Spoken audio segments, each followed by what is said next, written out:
¿Qué tal? Muy buenas noches, bienvenidos a los programas especiales de Noticias 22 en esta noche de fiesta, noche de celebración. Qué mejor manera de engalanarla que con un recuerdo de lo más destacado de la edición 49 del Festival Internacional Cervantino.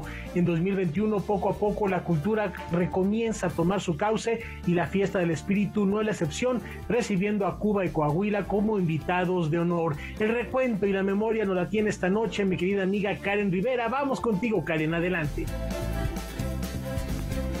Gracias, Rafael. Muy buenas noches. Qué gusto saludarlos en este programa especial, efectivamente dedicado a la edición 49 del Festival Internacional Cervantino. Un programa que tendrá música, artes escénicas y algunos personajes importantes de este encuentro artístico. Vamos a comenzar porque el quinteto Astor Piazzolla se presentó en el festival como parte de su gira mundial que conmemora los 100 años del compositor que hizo del tango una forma revolucionaria.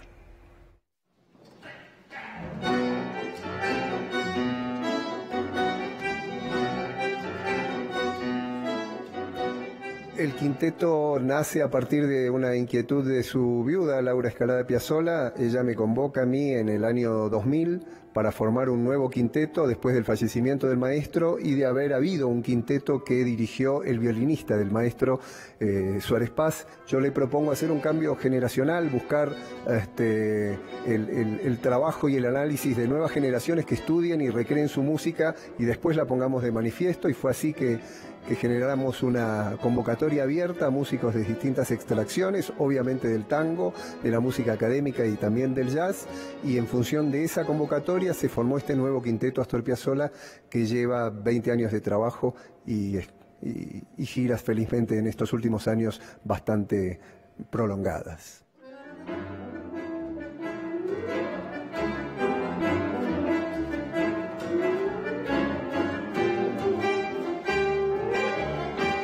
Piazzolla ha sido un trabajador incansable de su sueño. Él tenía quizá como una pulsión de vida, una misión que cumplir, vaya a saber, porque escribía permanentemente. Yo tuve el honor de conocerlo, de charlar con él, y él contaba que él se levantaba a las 8 de la mañana y se ponía a trabajar, no importaba, se sentaba al piano y componía, casi como un mandato que le excedía su ser.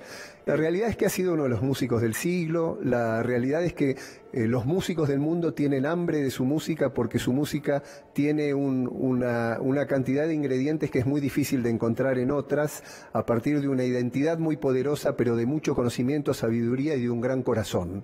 No son síntesis, no son estas características muy habituales de encontrar en los compositores del mundo, y en ese sentido Piazzolla conforma y tiene estos tres componentes.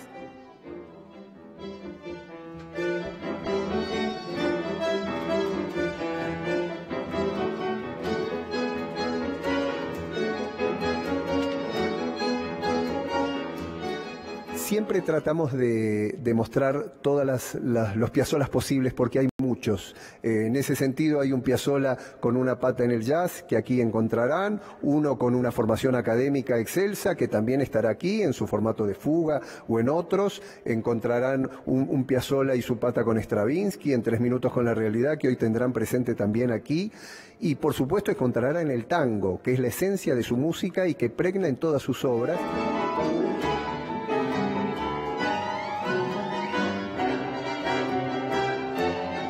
Nuestra misión es ser ese vehículo, ese nexo de quizá darle hoy en día una tecnología, una profundidad sonora, un mapa más equilibrado y más sabio en lo que no a interpretación desde ya, sino a las posibilidades técnicas que ofrece hoy la tecnología en el mundo, y que todas las en el formato de quinteto, Piazzolla escribía para 5 solistas.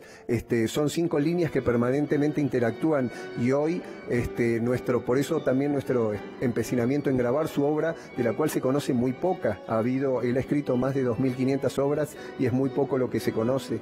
Nuestra idea es homenajear su música, compartir el homenaje con las orquestas del mundo. En ese sentido nos propusimos generar un concierto en donde tanto las orquestas de distintos espacios como el quinteto constituyan 2 espacios solísticos propios que juntos celebren a Piazzolla.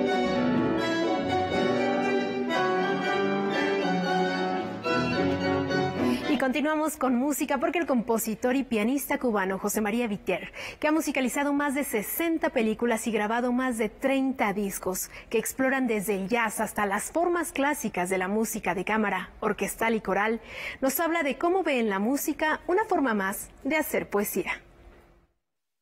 Yo he tratado que en mi música haya una especie de oralidad en la forma de trabajar la melodía, esa cosa persuasiva que tiene el lenguaje y que la música, sin texto incluso, puede lograr a veces. A mí siempre me interesó ese punto, por esa influencia que tenía tan grande. Mi primera imagen artística de cualquier obra que vaya a hacer casi siempre es una imagen poética. En definitiva, poesía significa, por su origen, significa creación. Por lo tanto, yo veo la música como una forma más de hacer poesía. Esa es la gran importancia que tiene para mí.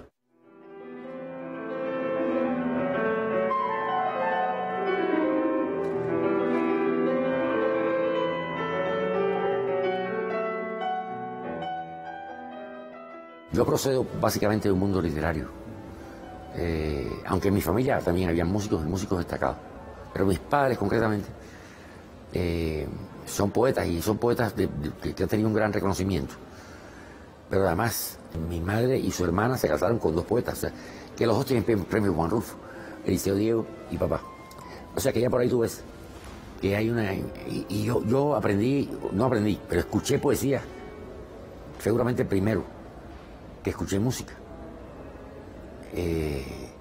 O sea que me interesé. Yo me interesé por la música desde niño, pero es que desde que abrí los ojos estaba rodeado de poetas. Y las voces incluso de los poetas. A mí me gusta recordar los poemas de los grandes poetas que conocí, porque recuerdo sus voces, recuerdo exactamente cómo hablaban.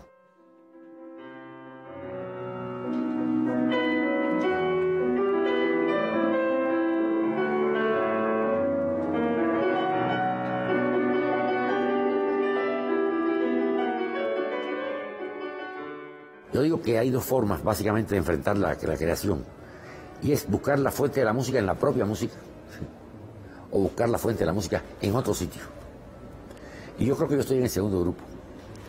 Yo he buscado siempre esas fuentes, aparte de mi vida emocional, lógicamente, la he buscado sobre todo en la poesía. La música es el arte que me permite recordar lo que no ha sucedido todavía. Puede resultar un poco oscuro, pero yo sé lo que quiero decir.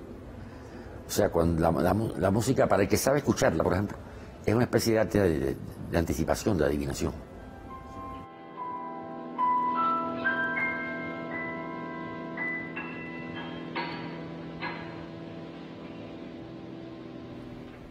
Y otro de los pianistas invitados a este festival fue el coahuilense Alejandro Vela, quien acompañado de compositores como Beethoven y Arturo Márquez, ofrece en cada uno de sus conciertos un viaje sin escalas.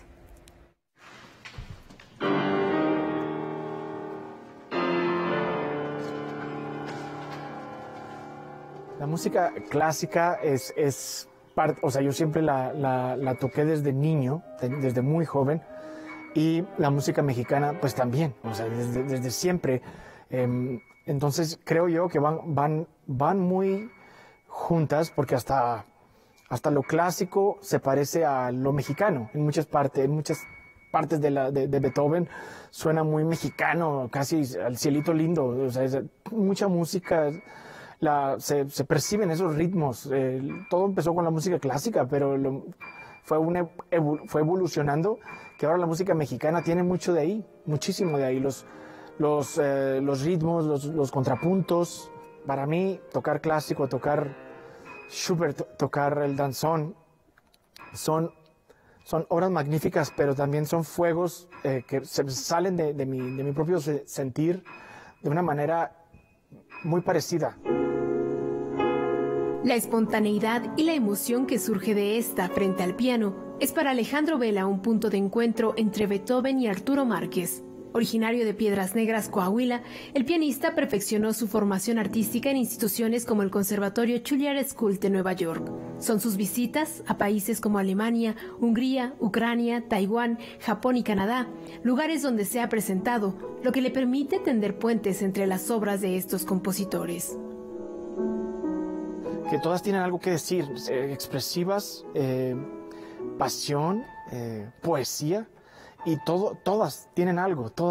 Yo creo que eso tiene mucho que ver con los países, porque pues la música no se necesita traducción. Todos sin hablar la vamos a entender. Entonces se siente, nada más se siente y se puede vivir. Y el Beethoven también tiene algo mexicano. No sé, pero no sé si, verdad, eso a lo mejor van a decir, ¿cómo? El final del segundo movimiento de la Sinfonía de Beethoven suena bastante mexicano. Esos acordes estacatos grandiosos, yo lo veo parte de mí, es parte de mi cultura. Más que un concierto, Alejandro Vela ofrece un viaje sin escalas. Así lo reflejó en el Teatro Juárez de Guanajuato, donde llevó al público a revisitar, sentir y vivir la transcripción que Franz Liszt le hizo a la Quinta Sinfonía de Beethoven en 1863, considerada inhumanamente complicada, hasta llegar al destino final, que fue el danzón número 2 de Arturo Márquez, estrenado en 1994. Todo el recorrido sin más compañía que un piano, para escarbar hasta lo más profundo del alma.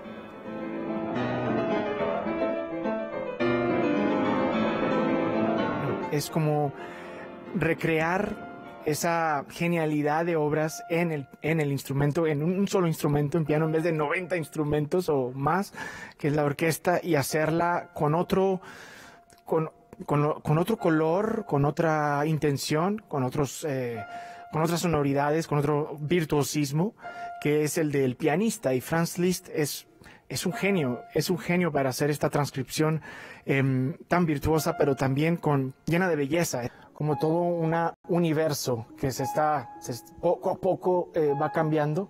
Esa transformación yo la vivo, y espero que la gente también pueda vivirla, de sentirla desde las primeras notas de la Sinfonía de Beethoven hasta el final, de esa sinfonía, así como del Schubert, desde el principio hasta el final, y lo mismo con el danzón, que es eso, son los cambios, todo eso, dramatismo.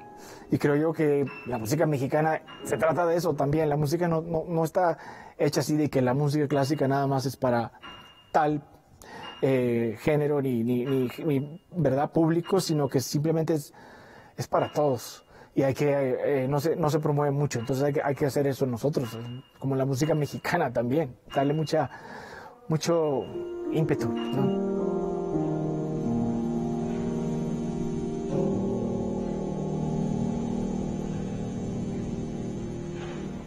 Vaya que la música no necesita traducción, y escucharla enriquece el espíritu. Vamos a una muy breve pausa.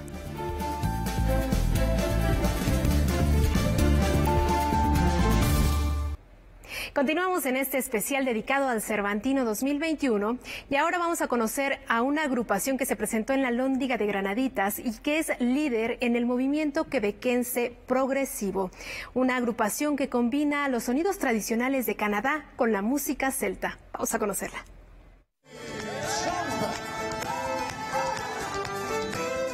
Le Pont du Nord no es una banda convencional. Sus influencias escocesas, irlandesas e inglesas y sus composiciones arraigadas en la diáspora celta hacen de sus creaciones rítmicas una música que va desde lo conmovedor hasta lo inevitablemente bailable, pasando por lo dramático, lo contemplativo y lo dinámico. And you have an experience of Quebec. What is our humor too? What is the way we deliver the music is very without any break. We just sing and play with all the joy that we have to sing, to share this music with you. Creada en 2012 en Canadá, la banda promueve la música tradicional quebequense cantada en francés, que tiene su origen en el siglo XVII. Los 5 integrantes que la componen son todos cantantes y multi multiinstrumentistas y consideran que diseñaron para el Cervantino un concierto sinfónico que podría avergonzar a los detractores del folk tradicional.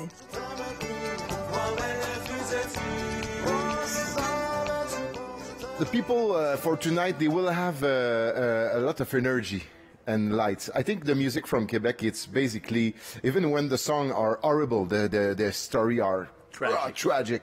But we have that, I don't know why, we have that way to bring that music with always some joy, some lights. So I think people will dance, and we hope they will enjoy it. A lot. A lot.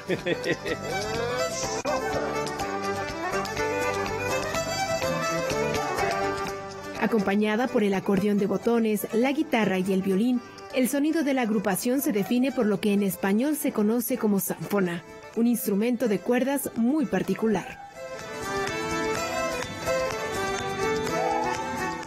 Zanfona, it's a hurdy-gurdy or a vielle-à-roue in French.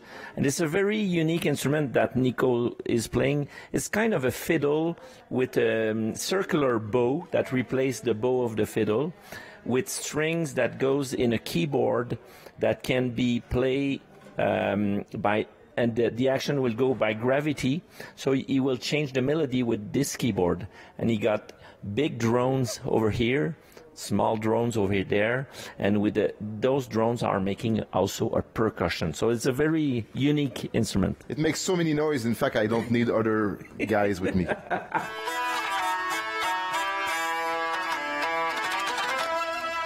The instrument is really old. It's 1,000 years old, let's say that. It's from south of France or north of Spain. It's not really clear, really old. The thing is, during the 18th century, when the French came a lot in what we call now Canada, they had few instruments from their tradition, like the hurdy-gurdy, vielle-à-roue, or zanfona, few bagpipes, a violin, of course, and a lot of songs. So we kept a lot of those things in the tradition, but the hurdy-gurdy disappeared. Now it's coming back, but it was a little bit complex instrument to keep it in a house with minus 35 degrees Celsius during 6 months, you know. So now we can have, again, hurdy-gurdy at home.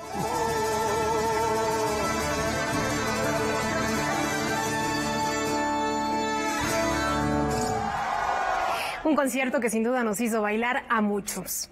Y después de que se cancelara su presentación en 2019, fue hasta este 2021 que la agrupación francesa Orquesta París Mozart ofreció un concierto en el Teatro Juárez de Guanajuato, en el que incluyó la participación de la actriz mexicana Diana Sedano.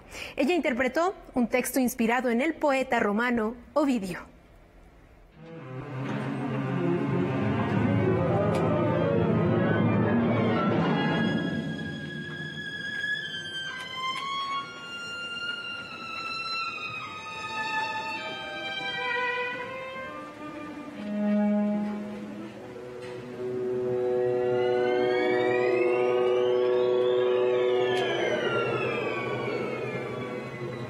Sí, en vano, porque el Dios fue, pero sin palabras rituales, sin alegría. Fue un voto enorme de confianza de ellos hacia mí, y pues todo esto de que parecía, o sea, con la pandemia, ¿no? Que parecía que se iba a hacer, no se iba a hacer, o sea, estaba todo, iban a hacer más funciones, luego menos, en fin, parecía que todo iba a irse otra vez, y hace como 2 semanas, como 3 semanas, como que confirmamos las fechas. Dando al canto, las cuerdas de la lira dijo lo siguiente.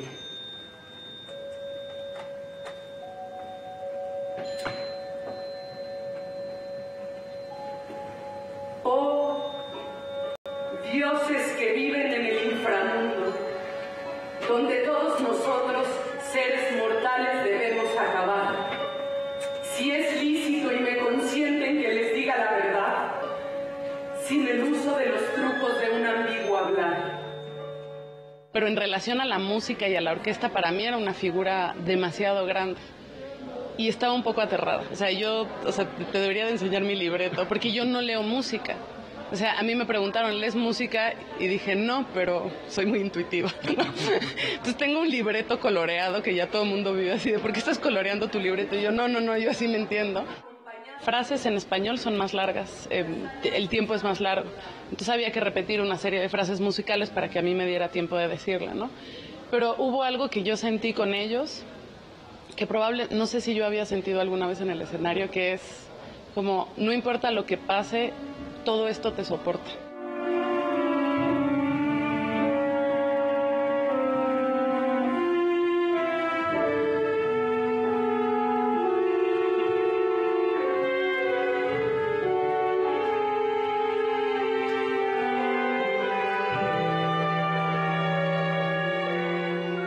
En algún momento alguien decía, pero es una historia de fracaso, ¿no? Y yo decía, pero siento que es todo lo contrario, o sea, es entender la transformación desde otro lugar.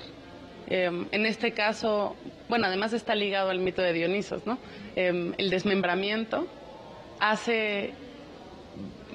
lo lleva a encontrarse al final, o sea, lo que parecía el gesto más trágico fue su entrada al reencuentro con Eurídice. Muriendo de nuevo, no le dijo Orfeo ninguna palabra de reproche. ¿De qué cosa habría debido lamentarse sino de ser amada?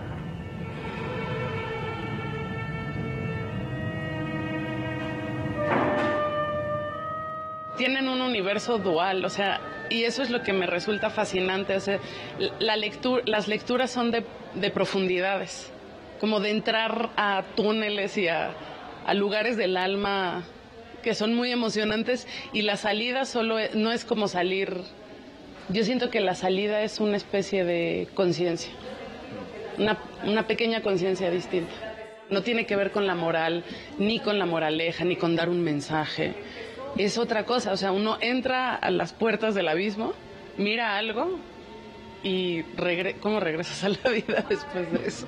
Musa de Júpiter, todo se inclina a tu potestad. Haz que empiece mi canto. Te he hablado muchas veces. El violinista, director de orquesta y compositor español Bruno Axel compartió con el público del Festival Internacional Cervantino su particular manera de interpretar la música clásica, en específico, las 4 estaciones de Vivaldi.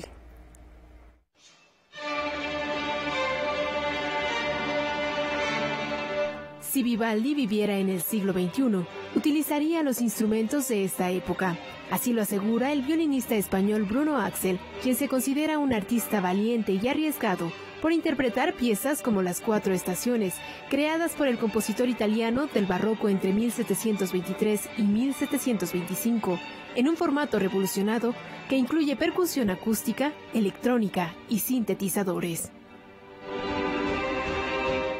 Bueno, pues yo lo que he hecho es darle a Vivaldi más poder en la rítmica con el bajo eléctrico, los sintetizadores, la batería electrónica tratada y luego sobre todo visuales y una interpretación pues quizás valiente y más moderna. Bueno, sacarle más a Vivaldi no sé, pero sí ponerlo en nuestro tiempo un poco y darle instrumentos que él no tenía y medios que él no tenía. Pero bueno, ponerle más, o sea, sacarle a él más, no. Es quizás ayudarlo a ponerlo en este contexto de nuestro tiempo. Bueno, yo soy violinista empecé a los 5 años y la verdad que siempre he pensado que el violín, al final, pues me alejé un poco de la idea solo del instrumento, sino que es un elemento que me ayuda a hacer música y lo utilizo de cualquier manera. Lo utilizo con pedaleras eléctricas, afinándolo de otra manera, percutiéndolo, y es pues mi hermanito pequeño, como mi hijito, que llevo toda la vida con él. El compositor español define a Vivaldi como un rockero del siglo XVII, en el que Beethoven fue un innovador y Mozart un revolucionario, y defiende la idea de presentar a los compositores con un toque de actualidad para acercarlos a un público más amplio.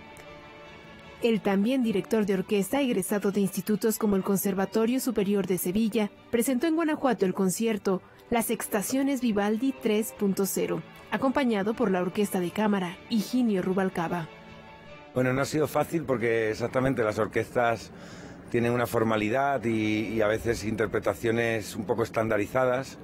Entonces, bueno, siempre hay que sacar ahí, rascar un poco, ¿no? Para conseguir transformar, por lo menos en mi idea, pues esa interpretación, pero muy bien, ¿no? Porque además es gente joven, es una orquesta que funciona muy bien, estoy muy contento y se han adaptado perfectamente a este concepto. La improvisación es otro de los elementos que le permite al artista romper fronteras entre ritmos y estilos musicales.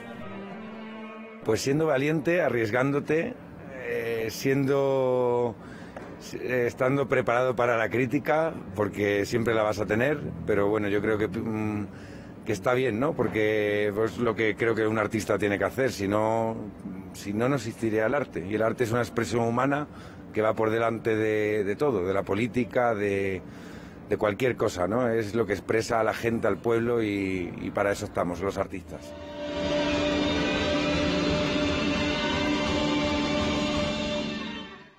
La propuesta de Bruno Axel sin duda es una oportunidad para acercar a los más jóvenes a la música clásica. Vamos a otra breve pausa.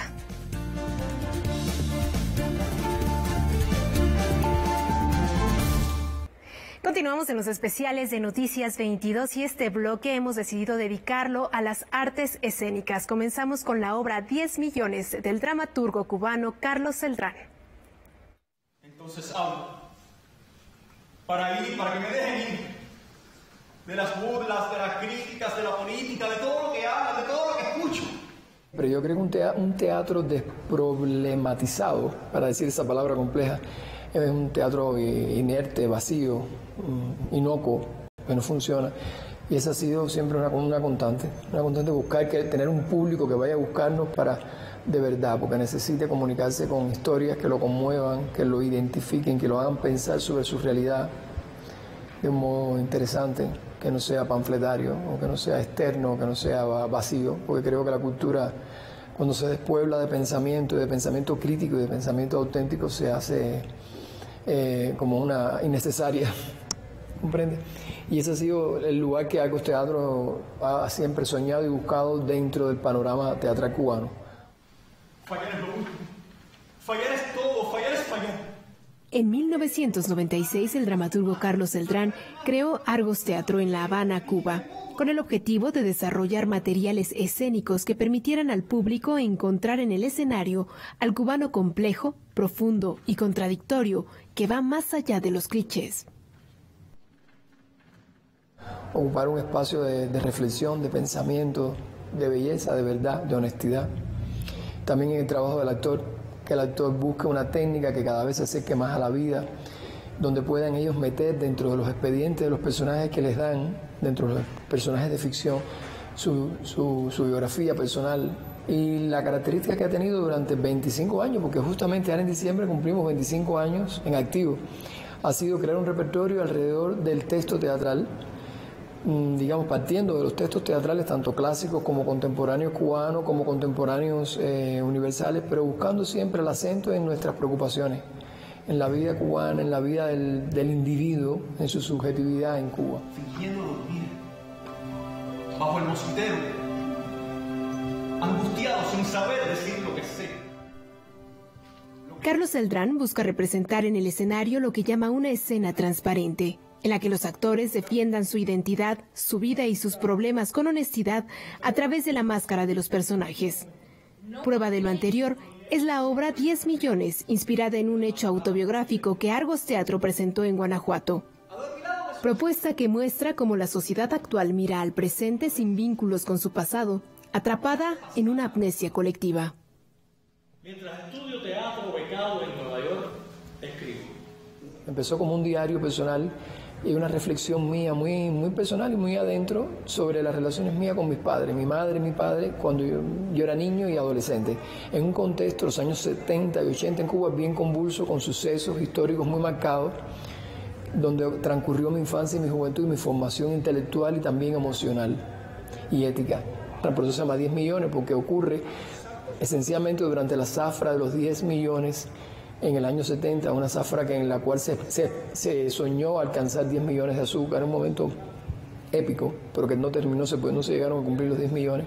Y efectivamente cuando yo empecé a contar mi historia me di cuenta que yo había tenido muchas biografías que había cambiado mucho, y mis padres también, y habían olvidado las biografías anteriores, si sus posicionamientos sociales, humanos, políticos, los habían ido cambiando y dejando a un lado para adaptarse a nuevas ideas, a nuevas cosas, ¿no? Es bueno ganarse confianza. Es bueno ese momento con ella, sentado allí junto a ella. Por eso me importa poco contarle lo que quiera hoy sobre mi padre. Sobre cualquiera, pero sobre todo sobre mi padre, sobre él en mí. ¿Qué pasó con eso? Con esas verdades, con esos dolores, con esas cosas que ocurrieron. ¿Quién va a dar testimonio de eso? Nadie, porque ya somos nosotros. Eso no se va reinvencionando y va olvidando el pasado. Y eso fue lo que me fue más preocupante. La falta de memoria de quiénes fuimos, de la memoria colectiva e individual del pasado. Que sin eso no hay futuro, porque se van a repetir las mismas cosas. Respondo la pregunta. Escribo sueño. Lo primero es el sueño, recurrente hasta hoy. Bueno, fuertes reflexiones las que nos propone esta obra. Y en más de las artes escénicas, ¿se imaginan una propuesta escénica narrada en susurros? El director de teatro colombiano Julio Escayón presentó en esta edición del Cervantino su Superpasito, una propuesta de culto de la vanguardia teatral que tiene como principal regla no subir la voz.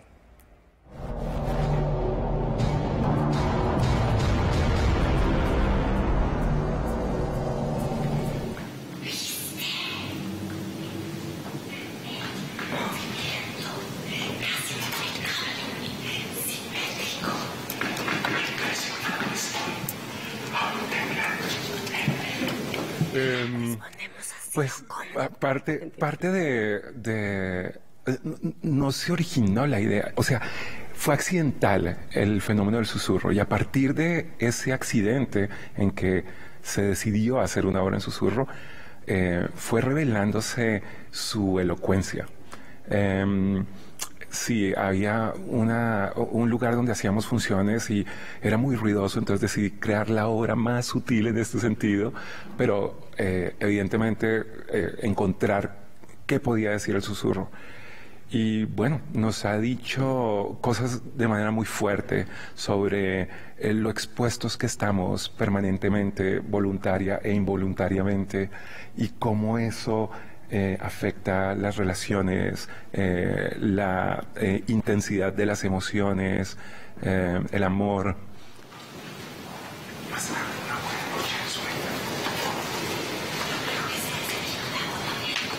También creo que está relacionado con el poder del silencio y con lo poderosa que es nuestra voz si realmente la usamos.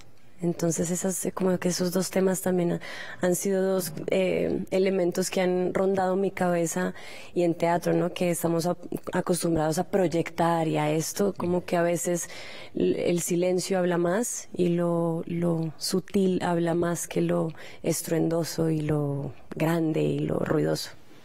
Superpasito es una obra de teatro que puede ser interpretada de múltiples maneras, y es el poder que tiene el susurro el que le permite estas características.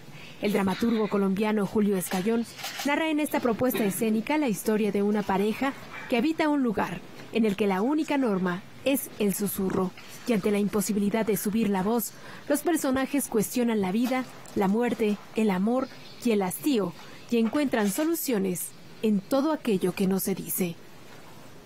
Hay cosas que el personaje femenino y el personaje masculino evitan y que están presentes y que son censuradas y castigadas si se exponen en este contexto. Y creo que eso nos pasa en la sociedad, y la sociedad se va volviendo dura. Entonces esta obra es en ese sentido liberadora. Puedes sentir. Sí, hay mucho que se deja de decir en las relaciones humanas, no solamente de pareja, en todo tipo de relaciones.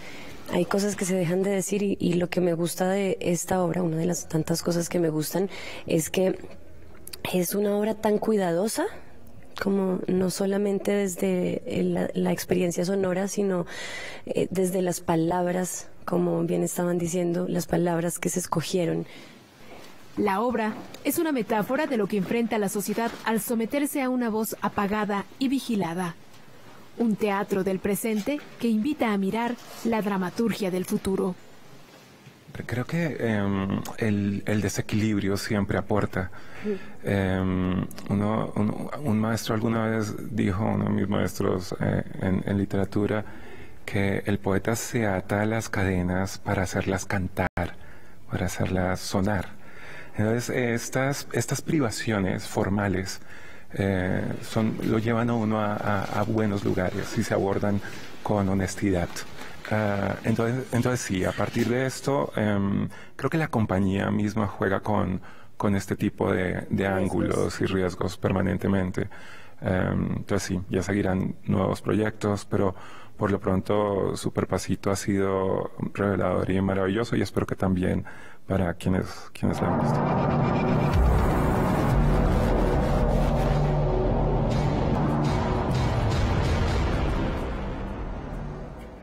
Desde 1974, Isidro Guerrero Aguilera, conocido como El Chilo, labora como coordinador operativo del Teatro Juárez, uno de los principales espacios culturales de Guanajuato. Él conoce cada rincón del foro y fue testigo tanto de las reparaciones del inmueble como de la primera edición de la Fiesta del Espíritu. Este año se despidió del recinto y esta es su historia.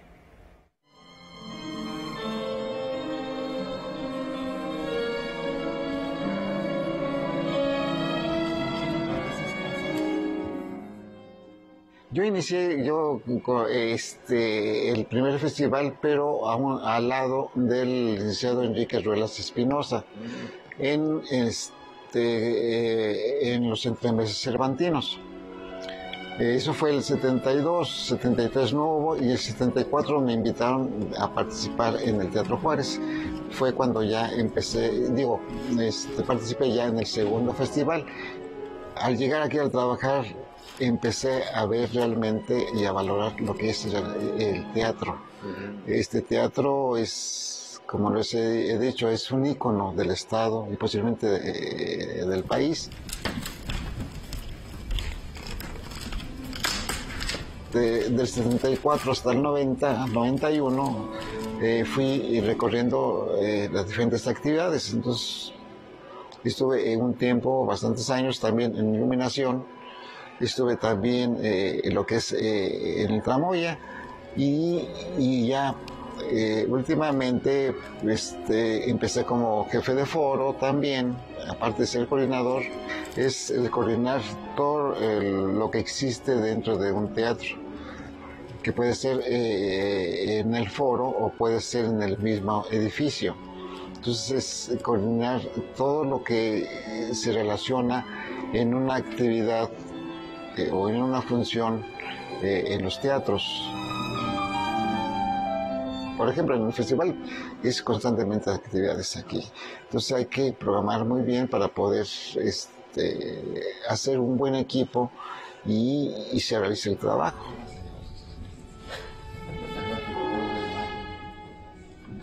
Yo creo que un teatro es como una iglesia, que hay que entrar con respeto. Mi pasión es el foro. El foro para mí es un área o es un espacio mágico donde puedes transformar. Pues hay que estar pendiente de nada. Híjole, el teatro es como una esposa. Sí, así es. Yo creo que ahí es donde pues, he sacrificado mucho mi familia. Pero espero que entienda que el teatro pues es un gran monumento al arte. Y alguien tiene que hacerlo. Y alguien tiene que dedicarse al teatro. Sí, claro. Bueno, una labor importante la que hacía el Chilo, y vaya que lo vamos a extrañar en estos foros cervantinos. Continuamos con más aquí en Noticias 22 después de esta pausa.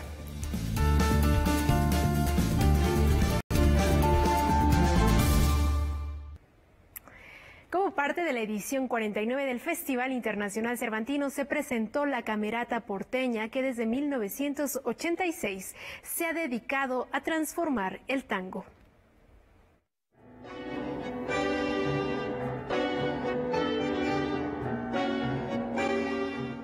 están bien claro que lo que hizo Piazzolla fue agrandar el tango, no achicarlo. Y además su música tiene tanta trascendencia, tanta calidad y de tanto vuelo artístico y técnico que, como ustedes saben, es tocada por las grandes orquestas del mundo, por los grandes solistas.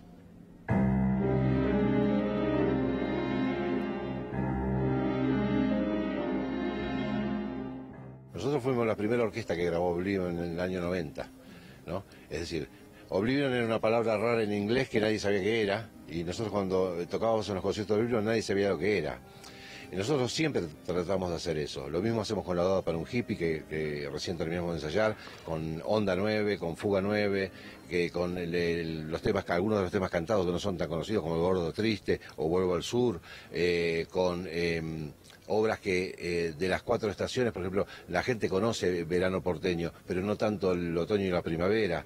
Es decir, nosotros siempre tratamos de brindar lo que, por supuesto, no podemos dejar de tocar en un ámbito como hoy a Dios no niño, ¿no? Porque es imposible dejar de hacerlo. Pero sí podemos hacerlo al lado de Onda 9, para que la gente se lleve también una cosa nueva, ¿no? Un refresco de la imagen de Piazzolla.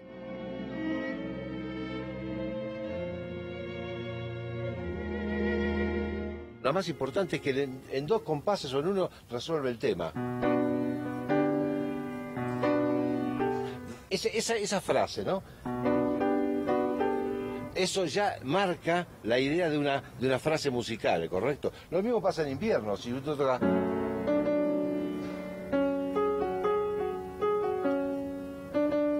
Ve que ya está resuelto el tema. Después todo es una ampliación de la idea, pero él se identifica en 2 compases y ya resolvió el tema. Es el mérito quizás mayor de Piazzolla como compositor y que todos los compositores aspiran a tener, ¿correcto? Aspiramos.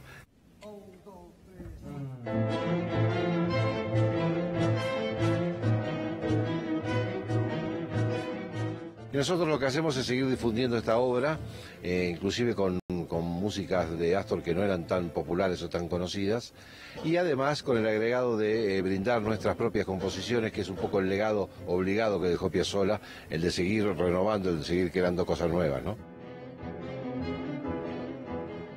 Esa es nuestra misión, mejorar la humanidad. Para eso estamos en este lugar, en este escenario. No es para decir, uy, qué bien tocan, qué perfecta la afinación. Eso es muy importante a lo mejor para nosotros, los músicos, pero para los más trascendentes es llevarle a la gente algo de felicidad y de paz, sobre todo en estos tiempos que nos han tocado vivir. Entonces la gente sale un poco mejor hoy de acá, yo ya estoy contento con eso.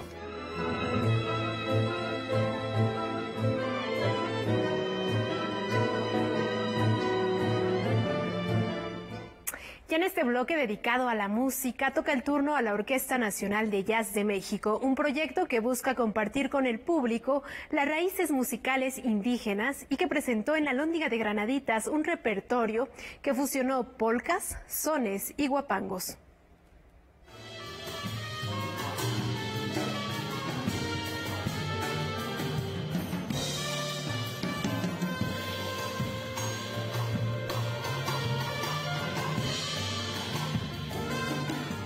La Orquesta Nacional de Jazz de México se funda en el 2015 con el objetivo de promover la música contemporánea mexicana y el jazz en nuestro país.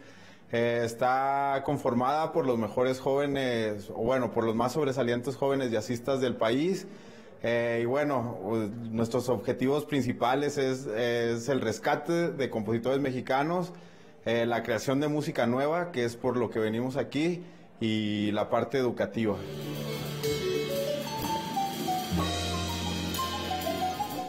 La Orquesta Nacional de Jazz de México es liderada por el flautista Manuel Guizar y César Secundino, ganador del Campeonato Mundial de Arpa en 2018, ambos originarios de Coahuila, y está compuesta por 20 instrumentistas y 5 compositores, todos menores de 35 años. Todos ya tenían un acercamiento por sus regiones, que algunos son de Guadalajara, otros son de Oaxaca, otros son de todo el país. Entonces cada uno llega con su parte, con su porción de música que desarrolló en su tierra. Y bueno, esto es enriquecedor para la música en general que estamos desarrollando, ¿no? Y entonces lo que sale, pues prácticamente una música del mundo que tiene improvisación, pero tiene una fuerza muy sólida rítmica y tiene una fuerza muy sólida armónica, entonces es un género que no es superficial, ¿no? Tiene mucho información, mucho jugo, no nada más por la cultura del jazz, que ya tiene más de un siglo de tradición, sino por todas estas músicas folclóricas del mundo, a la cual todos los músicos del mundo están trayendo a este nuevo género.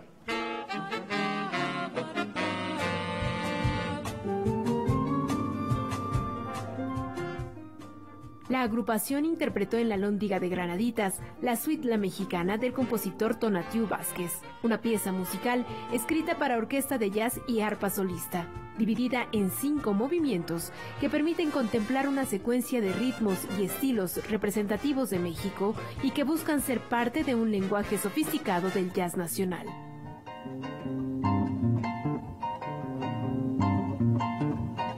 Esta es una de las composiciones probablemente más ambiciosas de los últimos tiempos en nuestro país. Esta obra fue compuesta en conjunto con el contrabajista Carlos Zambrano y su servidor.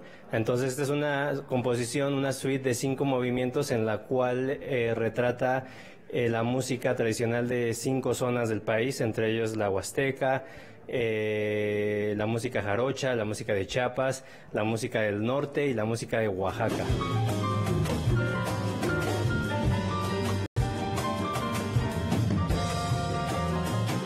Entonces lo que hacemos fue fusionar las armonías, la orquesta de jazz con todos estos ritmos de folclore mexicanos, inclusive incluyendo instrumentos tradicionales de estas zonas, ¿no? Entonces es una obra pues única en su estilo hasta el momento.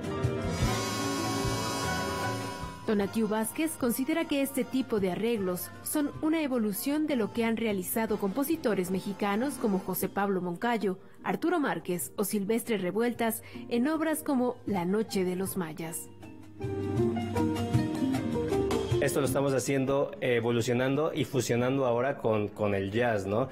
Que digamos que es un género que en los últimos años se ha estado fortaleciendo en la escena mexicana. Entonces estamos tratando de hacer esas mismas fusiones, pero ahora incluyéndolas con la cultura musical, armónica y rítmica del jazz.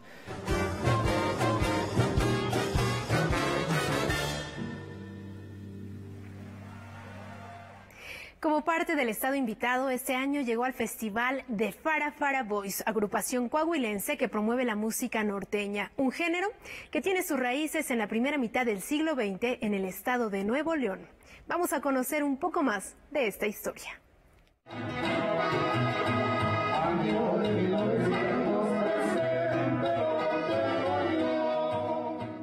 Hace 15 años que se fundó este proyecto, no era muy común ver grupos de Fara Fara haciéndolo. Se estaba relegado el estilo del Fara Fara a lo que era cantinas, bares. Entonces nosotros nos atrevimos a dar un paso más allá. Eso se trataba de venir a dar algo de rescate de la música antaño, ¿verdad? De los 80s, de los 70s, música de los inicios de la música norteña. En sus inicios solo se conformaba el Fara Fara solamente por el bajo sexto y el acordeón, como lo era Los Alegres de Terán en su momento, y ya después incorporaron lo que venía siendo el tololoche, ya para darle un poquito más de cuerpo a lo que era ya la estructura de la música que estaba creada. Y pues de ahí se consolidó ya como el Fara Fara, el tololoche, bajo sexto y acordeón. Y bueno, en nuestro caso lo que hicimos fue implementar percusiones, como es un güiro y cencerros y un platillo. Manejamos todas las ramas que vienen siendo de ese gran árbol de la música norteña, la cumbia norteña, el guapango norteño, xotí, redoba. Eso es precisamente lo que hacemos nosotros de rescatar dentro del estilo del Fara Fara.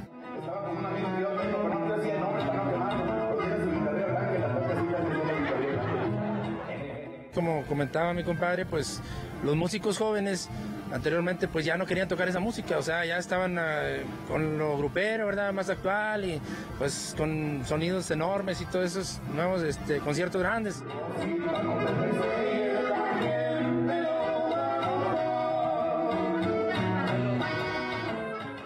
ya hay mucha gente que respondió a lo que nosotros hace 15 años nos propusimos hacer. Entonces el resultado es ese, que no solamente en el público, sino en los mismos músicos jóvenes se empezó a generar ya ese gusto por hacerlo.